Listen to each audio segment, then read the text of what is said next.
तो दूसरा नगीना हम जो है फूलपुर को बनाने जा रहे हैं। ये जो भी पार्टी लड़ेगी आजाद समाज पार्टी से लड़ेगी फूलपुर में।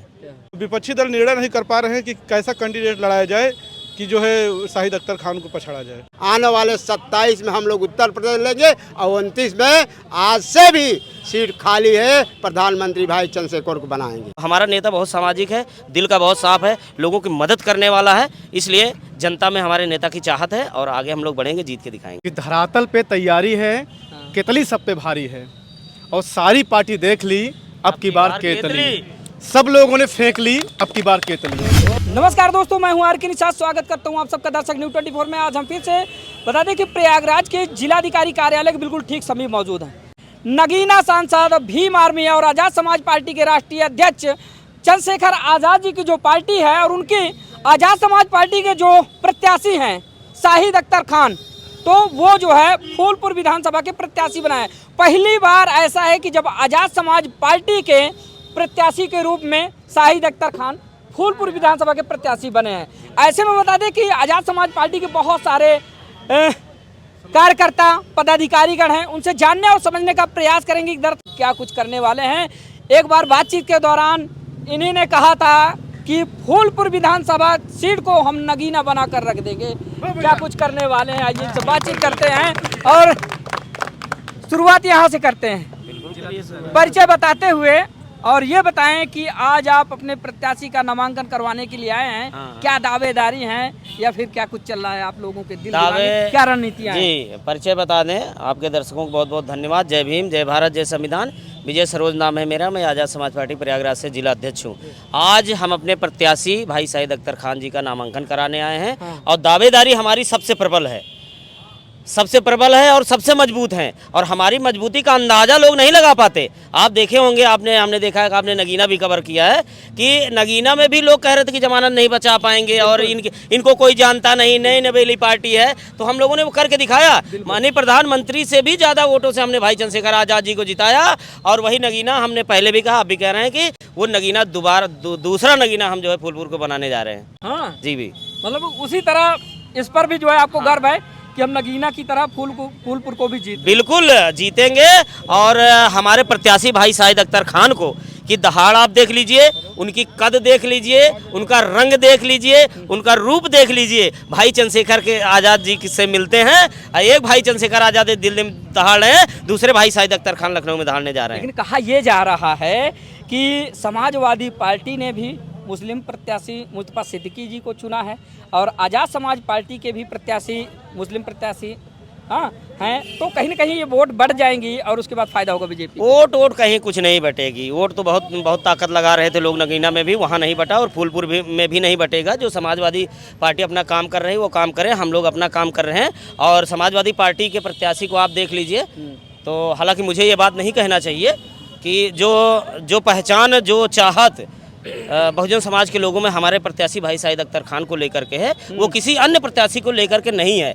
उसका कई मामला है। एक तो हमारे माननीय राष्ट्रीय अध्यक्ष भाई चंद्रशेखर आज़ाद जी की चाहत बहुजन समाज के लोगों की, प्लस जो है कि ये समाज सोशलिस्ट रहे हैं भाई शाहिद अख्तर खान। वहीं फूलपुर से जिला पंचायत सदस्य भी रहे हैं, इलाहाबाद यूनिवर्सिटी छात्र नेता रहे हैं। अच्छा। हाँ बिल्कुल, वो रहे हैं और लंबी राजनीति की हैं और समाज में बिल्कुल बने रहते हैं, बराबर बने रहते हैं। समाज में किसी भी प्रकार के किसी को समस्या मुसीबत में पहुंचते हैं, दुख में सुख में हर समस्याओं में लोगों को पहुंचते हैं। अभी एक घटना हो गई हमारे फूलपुर विधानसभा के अंतर्गत पाली गांव में, एक गरीब परिवार बेचारा जो कि एक्सीडेंट में ख़त्म हो गया। ये गए और जो है कि इन्होंने आर्थिक मदद भी की, 50,000 रुपये की आर्थिक मदद भी की और उन्होंने कहा कि ये मेरा नैतिक कर्तव्य है, अगर मुझे ऊपर वाले ने दिया है तो मेरा नैतिक कर्तव्य है कि मैं इनको मदद करूं। आप लोग किसी भी प्रकार किसी सोशल मीडिया में मत डालिएगा। लेकिन हम लोगों ने नहीं डाला, लेकिन बात में भाई हो जाती हैं। तो हमारा नेता बहुत सामाजिक है, दिल का बहुत साफ है, लोगों की मदद करने वाला है, इसलिए जनता में हमारे नेता की चाहत है और आगे हम लोग बढ़ेंगे, जीत के दिखाएंगे। चलिए ठीक है,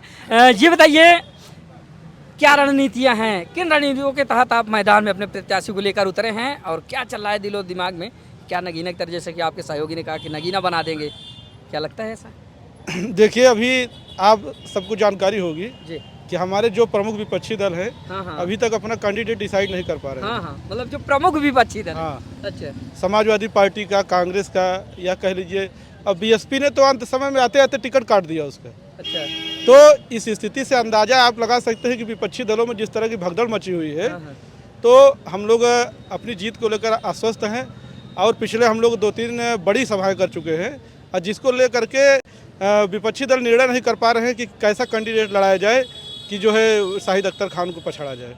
एक खबर अभी मुझे याद आई, एक खबर चल रही है दिल्ली के जंतर मंतर में जो चंद्रशेखर आज़ाद जी के साथ हुआ, वो एक मीटिंग में पहुंचे थे और खबरें सोशल मीडिया पर चल रही है कि उनको धक्का देकर वहाँ से भगाया गया, उनका अपमान किया मुस्लिम समाज के लोगों ने। इस पर क्या आपकी राय है, क्या कुछ है, सच्चाई क्या है? देखिए, हर समाज हर दल में है। हाँ, तो ये जरूरी नहीं कि कोई समाज जो है एक जगह इकट्ठा हो। वो विपक्षी दल जो, क्योंकि जिस तरह से जिस तेजी के साथ मुस्लिम समाज पूरे देश भर में माननीय चंद्रशेखर आज़ाद जी के साथ जुड़ रहा है, वह जो बीजेपी के विपक्ष जो हमारी पार्टियां हैं उनके अंदर एक बड़ी अजीब सी बौखलाहट पैदा कर रहा है कि अगर मुस्लिम समाज, अभी आपको याद होगा कि हाल में मुंबई में एक वक्फ बोर्ड को लेकर के मुस्लिम समाज ने एक बड़ी रैली आयोजित की थी और उसमें देश के एकमात्र नेता माननीय चंद्रशेखर आज़ाद जी को उस रैली में आमंत्रित किया गया था और उन्होंने मुस्लिम समुदाय की बात को जिस तरह से बड़े ही निडरता पूर्वक और साहस के साथ रखा, उससे पूरे देश में मुस्लिम समाज को लगा है कि हाँ, हम आने वाले समय में जिसका सपना मानवर कांसीराम साहब देखते थे कि अगर मुस्लिम और शेड्यूल कास्ट एकजुट हो जाए तो हम पूरे देश भर में बड़ी शक्ति के रूप में उभर सकते हैं। इस बात को लेकर के उनकी चिंता है और इस चिंता के तहत एक उन्होंने रणनीति के तहत, क्योंकि आप देख रहे होंगे कि उस रैली में 4-6 लोग हैं और अन्य लोग जो है उनको हटा रहे हैं, तो एक ठोस रणनीति के तहत कि ताकि समाज में ये बात जाए कि नहीं, इनका विरोध हो रहा है। भाई विरोध अभी किस बात का विरोध होगा? हमारा नेता तो अभी एक सांसद हुए हैं, सरकार में भी रहे नहीं, कोई ऐसा काम ही नहीं है, तो किस बात का विरोध करेंगे? केवल एक बात है कि किस तरह से उनको उस समुदाय के बीच में एक बैड मैसेज जाए। गलत तरीके से ये प्रचार प्रसार किया जा रहा है कि उनका अपमान गलत एक रणनीति के तहत है उनको बदनाम करने के लिए, बाकी और कोई बात नहीं। वो पार्टियों द्वारा प्रायोजित है, वो उसमें कोई आम आदमी उसमें शामिल नहीं है, वो पार्टियों के ही प्रोडक्ट हैं जो जाके वहाँ पे विरोध कर रहे हैं। क्या परिचय हुआ आपका? सर, मैं संदीप अम्बेडकर, जिला सचिव एवं प्रवक्ता प्रयागराज। संदीप भाई, क्या कुछ कहना चाहेंगे? सर, मेरा पहली बात ये कहना है कि धरातल पे तैयारी है, केतली सब पे भारी है और सारी पार्टी देख ली, अब की बार केतली। सब लोगों ने फेंक ली, अब की बार केतली। ठीक है सर। और सर, कोशिश तो सबकी जारी है, कोशिश तो सबकी जारी है, सबकी अपनी अपनी तैयारी है, पर एक ही सबसे विनय हमारी है, थोड़ा धैर्य बना के रखिए, ये वक्त बताएगा कौन किस पर कितना भारी है। अब मैं बताता हूँ कि समस्या कहाँ से आ रही है। अभी आपने पहला क्वेश्चन किया कि हमारे मुद्दे क्या होंगे। हमारा मुद्दा होगा फूलपुर में इफ्को के अलावा क्या है। हमारे पिताश्री महोदय हमेशा कहते हैं कि फूलपुर में इफ्को के अलावा क्या है, यानी कि बेरोजगारी मुद्दा। पेट्रोल का दाम बढ़ा, पेट्रोल 36 रुपये में था, 50 में था तो महंगा था, अब 96 रुपये में है तो सस्ता है। 330 रुपये में गैस सिलेंडर था तो सस्ता था, अब 855 रुपये में है तो सस्ता हो गया है। आप सोचिए, तो महंगाई मुद्दा होगा, बेरोजगारी मुद्दा होगा, जनहित के मुद्दे होंगे, जो सड़कों पे बदहाली दिख रही है वो मुद्दा होगा। और एक और क्वेश्चन जो आपने इनसे किया, हमारे संगठन मंत्री जी से, कि मुस्लिम के बीच में विरोध किया नहीं गया, वो घटना पूर्व से प्रायोजित है, तस्वीरें वायरल हैं, आप देख सकते हैं अमित शाह जी के साथ, केशव मौर्य जी के साथ, योगी जी के साथ। तो आप समझिए कि वो नारे इस्लाम धर्म के लोगों ने खुद ही उनको बुलाया था और उसमें कुछ लोग चढ़ बढ़ के हिस्सा लिए और नारे लगाए। और ये हमारे चंद्रशेखर आज़ाद जी ने डिबेट में कहा भी है कि मुझे वहाँ खुद ही बुलाया गया था, लेकिन कुछ चमचों द्वारा ये एहसास कराया गया। साथियों, देखिए, जो मुस्लिम समाज है उससे हमारा रिश्ता आज का नहीं है। जब सावित्रीबाई फुले जी पहली बार विद्यालय खोलने के बारे में सोचती हैं तो कोई तैयार नहीं होता है ज़मीन देने के लिए। तो एक महिला, उनकी सखी आती हैं आगे, जिनका नाम था फातिमा शेख। 1848 में पहली बार हमारे लिए, शूद्रों के लिए और महिलाओं के लिए स्कूल खोला गया। हमारा रिश्ता वहाँ से है। जब बाबा साहब अम्बेडकर को मुंबई में कोई जगह नहीं दिया चुनाव लड़ने के लिए, तो बंगाल के मुस्लिमों ने कहा कि साहब आप आइए, यहाँ से लड़के जाइए और संविधान लिखिए। वहाँ से लड़े और वहाँ पे संविधान लिखने का काम किए। उसके बाद नगीना में सारे पार्टियों ने अपने प्रत्याशी को उतार दिया, मगर हमारे नेता को एक तरफा मुस्लिम समाज के लोगों ने वोट दिया और समर्थन दिया। और इसके प्रत्युत्तर में हमारे नेता ने भी संसद के अंदर जो भी यथोचित था उस मुद्दे को उठाया। बोलबम का मामला आया तो उन्होंने कहा जब सारे सड़कें उनके लिए रोकी जा सकती हैं तो क्या 5 मिनट के नमाज के लिए सड़कें नहीं खाली हो सकती? इस पर लोगों ने कहा कि अपने घर पे नमाज पढ़वा लें। लोगों ने कहा था ये बातें ना, जब कोई बात होती है तो हमारा नेता खुल के सामने आता है। तो मुस्लिम समाज के लोग भी आज उसका प्रत्युत्तर देने के लिए, जवाब देने के लिए, एहसान चुकता करने के लिए उनको मन बना लिए हैं कि हम लोग उनके साथ दिल से हैं, तन से हैं, मन से और धन से हैं। जी जी चलिए ठीक है। और बता दें कि ये एक बार सहयोगी से कहेंगे, ये थोड़े से ये चेहरे दिखाएं, ये वही चेहरे हैं जिन्होंने नगीना में जाकर कहर बरपाया था। दोस्तों बता दें कि प्रयागराज की धरती से चलकर ये लोग नगीना पहुँचे थे और जहाँ पर उम्मीद की किरणें ना के बराबर थी, यहाँ पर लोग तरह तरह के सवाल खड़े कर रहे थे कि चंद्रशेखर आज़ाद बाहर चाहे जितना चिल्लाते हो, लेकिन नगीना की धरती में उनकी दाल गलने वाली नहीं है। लेकिन ये फौज पहुँची थी और इस तरह से वहाँ पर खेल किया कि चंद्रशेखर आज़ाद वहाँ से सांसद के रूप में बाहर आए, है ना। और आइए इधर आ जाए, ये एक भाई साहब हैं, इनसे बातचीत करते हैं। क्या परिचय हो भैया? मेरा नाम अजित कुमार सरोज है। मैं इलाहाबाद विश्वविद्यालय से पीएचडी कर रहा हूँ भीम आर्मी पे। हाँ जी भीम आर्मी से पीएचडी? मेरा तो सब्जेक्ट ही भीम आर्मी है और मैंने हवा में नहीं देखा, मैंने देखा कि जब हम नगीना में गए थे। क्या बात करें, मतलब ये आपने क्या कहा, आप भीम आर्मी से पीएचडी कर रहे हैं? मेरा सब्जेक्ट पॉलिटिकल साइंस है। मैं भीम आर्मी टॉपिक लिया जिस पर मुझे पीएचडी करना है। मैं कर रहा हूँ, एमफिल कर चुका हूँ, अब पीएचडी कर रहा हूँ, थोड़ा बड़े लेवल पे है। भीम आर्मी कोई कोर्स थोड़ी नहीं, भीम आर्मी तो एक संगठन है, पार्टी है। आप जैसे देखिए दलित संगठन है, हम संगठन पीएचडी कर सकते हैं, इसीलिए मैं संगठन पीएचडी कर रहा हूँ। अच्छा हाँ। ये भारत के लो भैया। पहले पीएचडी होल्डर हो, ये भारत के पहले पीएचडी होल्डर होंगे जो भीम आर्मी पे पीएचडी। लो भैया, भीम आर्मी के पीएचडी होल्डर यहाँ पे मिल गए, पीएचडी कर रहे हैं। मैंने इतनी मोटी एमफिल का रजिस्ट्रेशन होता है, थीसिस होता है, मैं उससे लिख के रख चुका हूँ। हाँ मैं 3-4 पेपर लिखा हूँ, भीम आर्मी भी पब्लिश नहीं कराया हूँ, जस्ट कराने वाला हूँ। हाँ। तो मैं बहुत गहराई से देखा हूँ भीम आर्मी क्या है। हाँ। लोग हवा में बात करते हैं ना, अब मैं नगीना में गया तो अब देख रहा हूँ, लेकिन वहाँ हम लोग गए देखे सर्वे में कि लोग जमीन पे काम कर रहे हैं। जात भले 80 कम है वहाँ पे, 52% मुस्लिम है, लेकिन जब मैं गया वहाँ लोगों के बीच में तो उन्होंने यही कहा भैया इस बार मेरे लिए कोई नहीं काम करने वाला चंद्रशेखर के, क्योंकि वो हर समय जुड़े हुए लोगों से, इसलिए मैं उनको काम देख रहा हूँ, काम कर रहे हैं अच्छे से। और यहाँ भी वही हो रहा कि ग्राउंड लेवल सब काम कर रहे हैं। डेली मीटिंग कर रहे हैं, जो हमारे भाई सब लोग बड़े सीनियर हैं लोग, डेली गांव जाके मीटिंग कर रहे हैं। हमारे प्रत्याशी सब लोग जान रहे हैं, उनको जान रहे हैं सिंबल पे कि अच्छा सपा से हैं, बीजेपी से हैं, कांग्रेस से हैं, लेकिन हमारे यहाँ क्या जान लोग मेहनत करके ही लोग हैं, संगठन का है।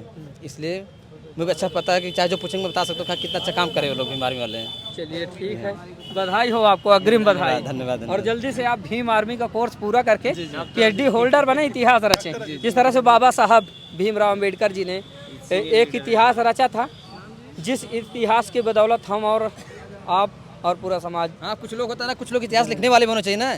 मान लो मैं फिल्म ज़्यादा नहीं जा पा रहा हूँ, भैया लोग जा रहे हैं, मुझे पढ़ाई करना है वो भी करा, लेकिन इतिहास मैं लिख रहा हूँ। भीम आर्मी जो कर रही है, कौन लिख रहा है? मैं लिख रहा हूँ। एक इतिहास बनेगा, हाँ कोई है मेरा इतिहास, इतिहास मेरे द्वारा लिखा जा रहा है, लिखा जाएगा हाँ क्या संघर्ष किए थे भीम आर्मी वाले, जो आज भी दिख रहा है वो दिखेगा वो। ठीक है, अग्रिम बधाई आपको। क्या परिचय हुआ आपका? मेरा नाम नंदलाल पासी है। जी पूरा परिचय बताइए।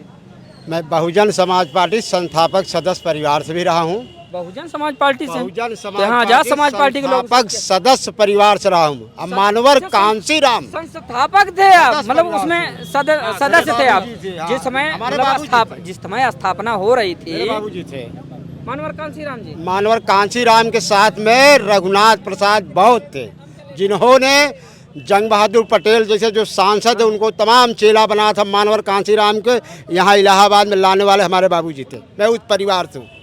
अच्छा, तख्त बदल दो, ताज बदल दो, बेईमानों का राज बदल दो, बहुत हो गया। 1952 से चुनाव इस देश में चल रहा, लेकिन 90% समाज को आज भी आज़ादी नहीं मिली। हमारा नेता एक अब ऐसा खुला है भाई चंद्रशेखर आज़ाद, जो समता मूलक की बात करता है, व्यवस्था परिवर्तन की बात करता है और सबको 90% समाज को लेकर चलने की बात करता है। बाबू जगदेव प्रसाद कुशवाहा ने कहा था 100 में 90 सोचित है, सोचितों ने ललकारा है, धन धरती और राजपाट में 90 भाग हमारा है। अब आज़ाद समाज पार्टी 90 भाग अपना हिस्सा लेगी देश में। जब आप बहुजन समाज पार्टी के संस्थापक सदस्य परिवार से हैं, तो क्या जरूरत पड़ी कि आज उस जगह को छोड़कर आज आप आज़ाद समाज पार्टी के साथ कंधे से कंधा मिलाकर चलने आए? बाबा साहब का जो मूवमेंट था, आपने बहुत अच्छा सवाल किया। बाबा साहब का मूवमेंट था भारत से गैर बराबरी की व्यवस्था को खत्म करके समता मूलक समाज की स्थापना करना। लेकिन हमारे जो लीडर अब तक हुए, नेता हुए, उन लोगों ने लाइन से बाबा साहब मूवमेंट से भाग गए। जिन लोगों ने सदियों से हमको चोटें दिया, उन लोगों को साथ में बैठाकर हम व्यवस्था परिवर्तन की बात कर रहे हैं। क्या ये संभव है, बताइए आप? हाँ, मैं किन किन नेताओं की बात गिनाऊं? बाबा साहब ने हजारों किताबों का निचोड़ 22 प्रतिज्ञाओं में दिया है, और हमारे लोगों ने 22 प्रतिज्ञाएं तो छोड़ दीजिए, कोई मन से त्रिशूल लहरा रहा है, कोई फरसा लहरा रहा है। अखिलेश जी की देखिए यूं करते हैं चन्नन लगा के, गंगा नहाते, ये व्यवस्था परिवर्तन करेंगे? सिर्फ मेरा छोटा भाई एक चंद्रशेखर आजाद आया है इस देश में, जिस तरह से हुआ शक्ति उसके साथ जुड़ रहे हैं। आने वाले 27 में हम लोग उत्तर प्रदेश लेंगे और 29 में आज से भी सीट खाली है, प्रधानमंत्री भाई चंद्रशेखर को बनाएंगे। चलिए ठीक है, एक बड़ा सवाल था वो हम जानते हैं भाई साहब से, किससे सीधी लड़ाई मानते हैं आप? हमारी लड़ाई किसी से नहीं है, हम जनता चुनाव लड़ रही है। जैसा कि हमारे नेता प्रत्याशी हमारे भाई शाहिद अख्तर खान जी कहते हैं कि हमारी लड़ाई, हम ये चुनाव जो है जनता लड़ रही है। हाँ, जिसको लड़ना है वो हमसे लड़ेगा। हमारी लड़ाई उड़ाई किसी से नहीं, हम समाज के सेवक हैं, हम लोग समाज सेवा कर रहे हैं और जनता चुनाव लड़ रही है। और हमारे पीछे सब हैं, सारे लोग हमारे पीछे। जो भी पार्टी लड़ेगी आज़ाद समाज पार्टी से लड़ेगी फूलपुर में। तो दोस्तों बता दें कि प्रयागराज से तस्वीरें हम आप लोगों को दिखा रहे थे। आज हमारे साथ आज़ाद समाज पार्टी के बहुत सारे कार्यकर्ता पदाधिकारीगण थे जो अपने प्रत्याशी का नामांकन करवाने के लिए यहाँ पर आए थे। उनसे बातचीत हमने किया। फिलहाल अभी के लिए बस इतना ही, मिलते हैं किसी दूसरी खबर में, तब तक के लिए नमस्कार।